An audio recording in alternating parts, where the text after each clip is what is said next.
Welcome to the second episode of Onamia Holistic Healthcare. My name is Caroline Onamia. I'm a nutritionist and a holistic health and wellness coach. In today's episode, I'll be talking about the second member or the second body that we have as a fourfold human. In the previous episode, I was talking about the fact that we are fourfold. So we have four bodies. We have a physical body, that is what you're seeing right now. We have the mind, the mental body.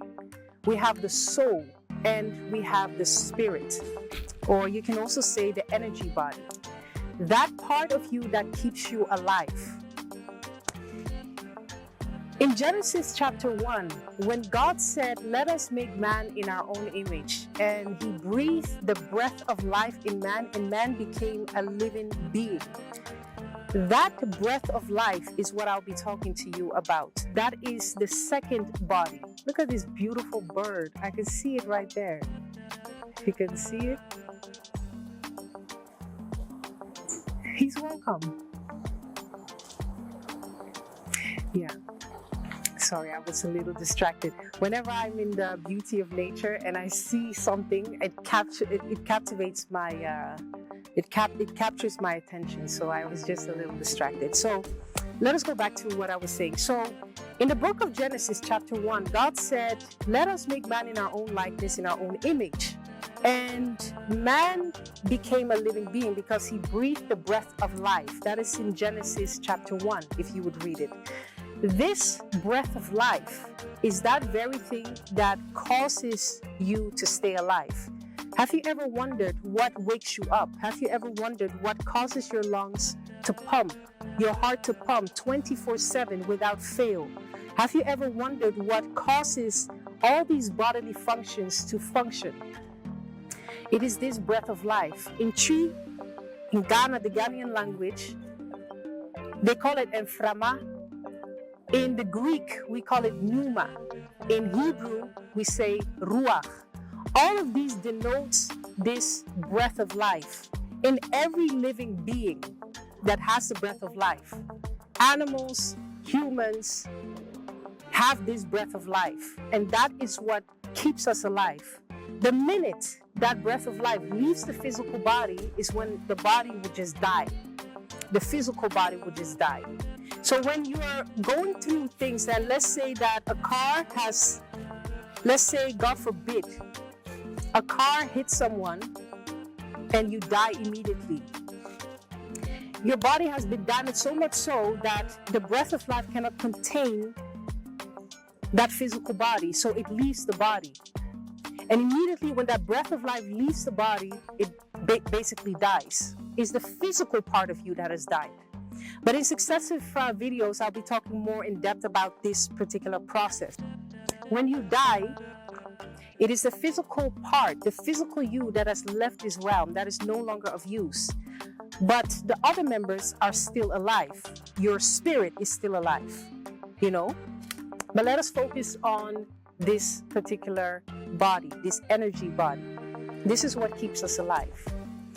One thing that we have to understand, just like how the physical body needs food to eat in order to sustain itself, in order to function healthily, this body needs food as well. If you don't feed it, it will turn malnutrition, and eventually it will lead to a disorder, and it can seep into the physical body. This is why you sometimes have that if you have a spiritual ailment, if you have not a spiritual ailment, but a physical ailment, excuse me.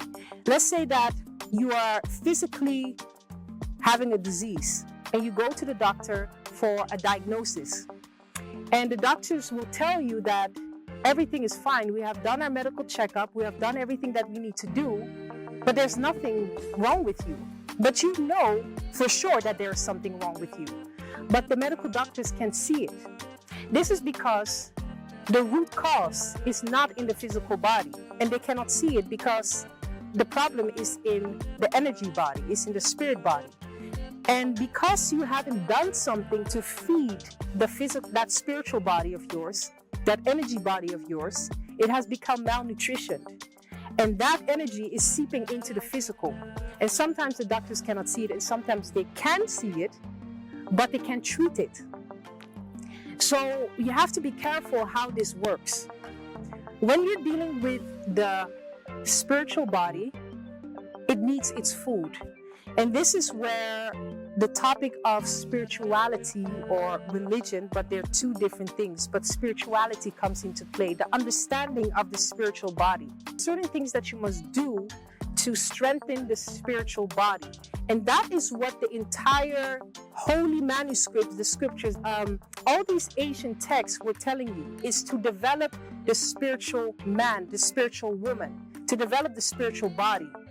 In this system, we have been trained to go and look for a job, to make a lot of money, and to be as successful as you can be. Basically, to only focus on the materialistic things, the material things, the physical, the physical. And in a way, it has its place and it is good, but it is dangerous as well. If your mind is always focused on physical things or the material things or about money, and you're not nurturing the spiritual body, it is going to lead to an imbalance. And that imbalance is going to cause you to become sick. You will see a lot of wealthy people. You will see a lot of people with a lot of money, and yet they are not at peace within self, or yet they don't feel fulfilled. They don't feel happy. They feel depressed. They feel like something is missing. And that is because they have neglected a part of them, that spiritual part of them. You also have spiritual people. They're very strong spiritually, but physically they're very poor. They don't have money, or they're struggling. They're feeding from hand to mouth because they're too spiritual. This is where the holistic health and wellness come into play. There must be a balance between the physical and the spiritual in order for the human being to live in an optimum state. And that is what this whole channel is about. That's the whole point I'm trying to make. We have to be so aware of our spiritual body just as much as we are aware of our physical body. And the only way to do that is to study yourself, to know who you are, to know why you're here, to know what you're doing. And you have to find practices to feed your spiritual body. Just like how you know how to feed your physical body by eating fruits, by eating vegetables, by eating things that are nutritious to nourish your physical body, you have to find ways to also nourish your spiritual body. And in this video, I'll be talking to you about some ways that you can nourish the spiritual body. If you remember what I said, the whole point of the ancient manuscripts, these holy manuscripts, is to build up the spiritual woman and the spiritual man.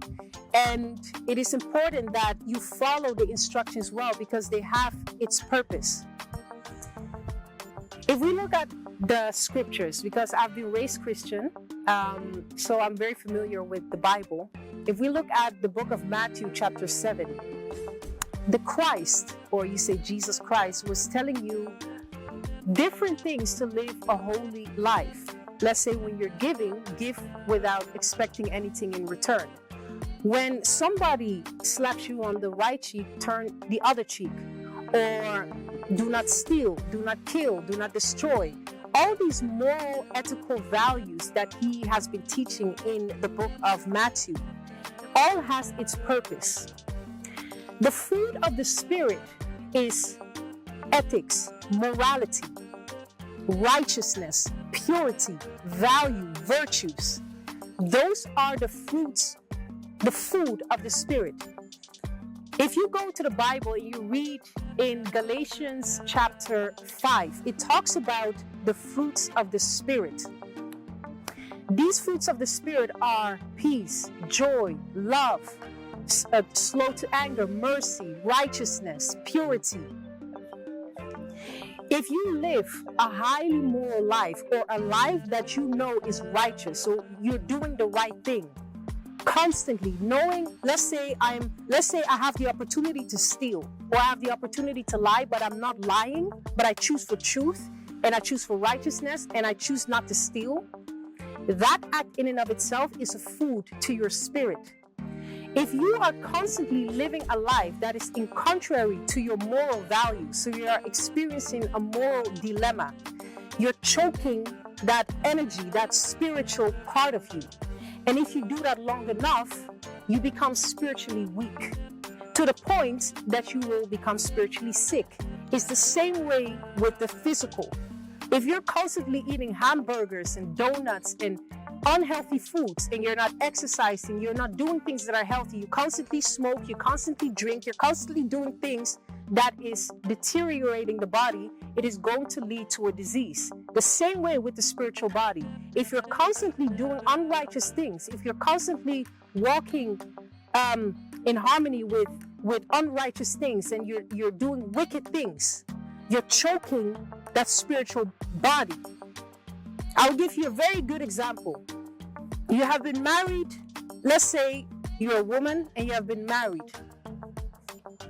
for 15 years, and your husband, you know he's a good man, you know he's a loving, kind man, and you have now come to a place where you are in a dilemma. You're not happy in your marriage, you're not happy where you want to be, you want to leave, you're not satisfied. But you made a vow to stay with your husband until death do you part. Because you married him and you made those vows. Now you're in a moral dilemma. You see another man and you're attracted to him. Maybe he has a better body, he has more money. Whatever reason it is, he has attracted you. Now you're in a moral dilemma. Should I leave my husband to be with him? Or should I stay? And when I stay, should I cheat on my husband? Now you are in a dilemma to do either the wrong thing or the right thing. If you do the wrong thing, let's say you go out and you cheat on your husband and you come home and pretend as if nothing has happened, that feeling within, you're feeling guilty, you're feeling uncomfortable. That feeling is what is choking the physical part of, not the physical, but the spiritual part of you. Is choking that life force, that enframa, that pneuma, that ruach in you. It's choking that life energy. And if you do it long enough over time, it's going to deteriorate you spiritually to the point that you have now become unrighteous, impure spiritually. And it's going to affect you in the physical if you don't take care. It can lead to stress, it can lead to depression, and these things will eventually develop into cancer, cardiovascular diseases, hypertension, high blood pressure. So you want to be careful doing these things because we're not only physical, we're also spiritual, we're also mental, and we also have a soul. So you want to be aware of the types of food those bodies need. And your spiritual body needs righteousness, morality, purity, truth, faithfulness, loyalty. And if you go against it, you're going to do the opposite: stealing, cheating, lying, doing all sorts of unrighteous things. These are like unhealthy things that you're putting into your spiritual body. So that is the example I've given you. So the solution to this and how you can start to be more aware of your spiritual life, I recommend 2 exercises. The first exercise is nighttime review. Nighttime review is when you're going to bed and you're reviewing your entire day. So I'm gonna give you the instructions. You're going to bed. Let's say that you're about to go to bed, but before you go to bed, you have to spend 5 to 10 minutes on reviewing how your entire day went. Looking at things, people, and places, how you responded, how you talked to them, how you treated people. Were there things in that day that you did that wasn't right and you did it anyway? Only you know that. Were there things that you have done or said that you know you shouldn't have said, but you said it anyway, or you have done it anyway? Review that and write it down. That is the exercise. Then, as you have done that, imagine what you can do better should you be presented with the same scenario. These 2 things is what you must do. Review your entire day and observe how you were during the day. Starting from the night all the way back to the moment you woke up. Remember every action that you did to the best of your ability, of course, because sometimes you can forget. Remember everything that you did and see what things you have done wrong that you did anyway, and you know you shouldn't have done that. And the second part of this exercise is look at or imagine how you could have done it better the next time. Do this constantly until this becomes a habit. So every night when you go to bed, try to do this and write it down. As you are doing this, you're going to become more aware of your actions. When you speak to someone and they become rude, for example, towards you, before you used to respond in a rude manner. Now you are more calm and like, why are you responding to me that way? Instead, before you were insulting them, like, how dare you, blah, blah, blah, blah, blah, you know?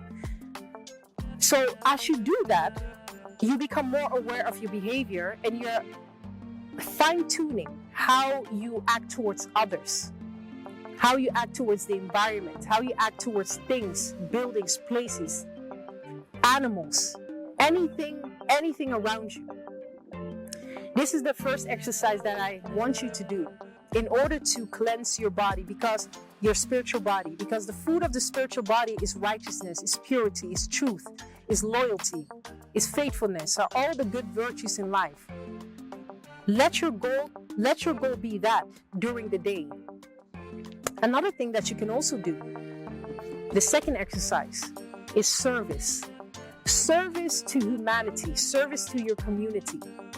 And what I mean with service is not necessarily donating your money to a charity or giving your money to the poor, but donating your time and your talents without expecting anything in return. This can be like, for example, you're working your job, get in 15 minutes before time and start working. Even though you know you have to start at 7, start at 6:45 or start at 6:30. Or work a little longer. Give your time and your talents for free without expecting anything in return. Serve humanity with the gifts, the talents, the resources that you have without expecting anything in return. As you do that, you're feeding your spirit. These are the teachings that the Christ was talking about throughout the book of Matthew, Luke, John. It was showing you how to become more righteous, taking care of the poor, the widow, those that don't have, those that lack. If you know that you have, give. If you don't have, of course you cannot give. But if you know that it is within your power to give, give, expecting nothing in return.